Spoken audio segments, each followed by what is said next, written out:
Everyone, very very good evening and welcome back to our YouTube channel जिसका नाम है digital Gurukul.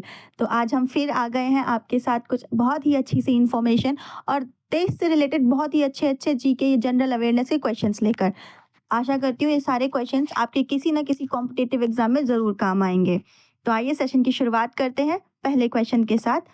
तो आज का पहला क्वेश्चन है हमारा, भारतीय संविधान की 75वीं वर्षगांठ मनाने के लिए घोषित अभियान का नाम क्या है? फिर से सुन लीजिए, भारतीय संविधान की 75वीं वर्षगांठ मनाने के लिए घोषित अभियान का नाम क्या है? तो ऑप्शन नंबर ए संविधान जागरूकता अभियान, बी संविधान महिमा मंडल अभियान, सी लोकतांत्रिक आदर्श कार्यक्रम या डी उपरोक्त में से कोई नहीं। तो इसका जो सही आंसर है वो है बी संविधान महिमा मंडल अभियान, जिसको हम कहते हैं कॉन्स्टिट्यूशन ग्लोरिफिकेशन कैंपेन। आइए आगे बढ़ते हैं सेकंड क्वेश्चन की तरफ, जो कि है कौन सा राज्य जाति आधारित जनगणना कराने वाला तीसरा राज्य बन सकता है? कौन सा राज्य जाति आधारित जनगणना कराने वाला तीसरा राज्य बन सकता है?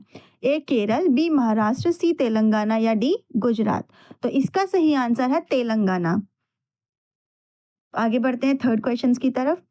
ई माइग्रेट वी 2.0 वेब पोर्टल और मोबाइल ऐप किस मंत्रालय के द्वारा लॉन्च किया गया है? पहला है ऑप्शन नंबर ए गृह मंत्रालय, ऑप्शन नंबर बी विदेश मंत्रालय, ऑप्शन नंबर सी रक्षा मंत्रालय और ऑप्शन नंबर डी पर्यटन मंत्रालय। तो इसका सही आंसर है ऑप्शन नंबर बी विदेश मंत्रालय या मिनिस्ट्री ऑफ एक्सटर्नल अफेयर्स। आइए आगे बढ़ते हैं क्वेश्चन नंबर 4 की तरफ। भारतीय नौसेना द्वारा बहुउद्देशीय वेसल परियोजना, जिसको एमपीवी भी कहते हैं, एमपीवी के तहत लॉन्च किए गए पहले जहाज का नाम क्या है? तो पहला ऑप्शन है विकसित, दूसरा कावेरी, तीसरा समर्थ, चौथा समुद्र। तो इसका जो सही आंसर है आपका दोस्तों वो है समर्थ। एमपीवी परियोजना के तहत जो जहाज लॉन्च किया गया है उसका नाम है समर्थ। चलिए आगे बढ़ते हैं क्वेश्चन नंबर 5 की तरफ। 5वें राष्ट्रीय जल पुरस्कार 2023 में किस राज्य को सर्वश्रेष्ठ राज्य का पुरस्कार मिला है? कौन से राज्य को सर्वश्रेष्ठ राज्य का पुरस्कार मिला है? ओडिशा, झारखंड, बिहार और महाराष्ट्र। तो इसका सही आंसर है ओडिशा। आइए आगे बढ़ते हैं आज के 7वें क्वेश्चन की तरफ, जो कि है ट्रीज पहल, जिसे समाचारों में देखा गया था, वह किस क्षेत्र में मरुस्थलीकरण का मुकाबला करने के उद्देश्य से शुरुआत किया गया है?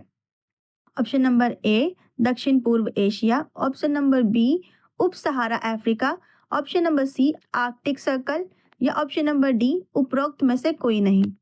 तो इसका सही आंसर है उप सहारा अफ्रीका। जी, ऑप्शन नंबर बी उप सहारा अफ्रीका या सब सहारा अफ्रीका। आगे बढ़ते हैं आज के प्रश्न नंबर 7 की तरफ। बृहस्पति के चंद्रमा का पता लगाने के लिए यूरोपा क्लिपर मिशन किस अंतरिक्ष संगठन ने लॉन्च किया है? Option number A ISRO, option number B CNSA, option number C NASA या ऑप्शन नंबर डी इनमें से कोई नहीं। इसका सही आंसर है नासा। जी हाँ, बृहस्पति के चंद्रमा का पता लगाने के लिए यूरोपा क्लिपर मिशन नासा द्वारा शुरू किया गया है। आइए आगे बढ़ते हैं आज के 8वें प्रश्न की तरफ। 8वां प्रश्न है, अंतरराष्ट्रीय मैथनॉल संगोष्ठी और एक्सपो 2024 का आयोजन किस संस्था ने किया है? अंतरराष्ट्रीय मैथनॉल संगोष्ठी और एक्सपो 2024 का आयोजन किस संस्था ने किया है? तो इसका आंसर ऑप्शन नंबर ए भारतीय रिजर्व बैंक, नीति आयोग, वैज्ञानिक और औद्योगिक अनुसंधान परिषद या इनमें से कोई नहीं। तो इसका ऑप्शन है ऑप्शन नंबर 2, जो कि है नीति आयोग।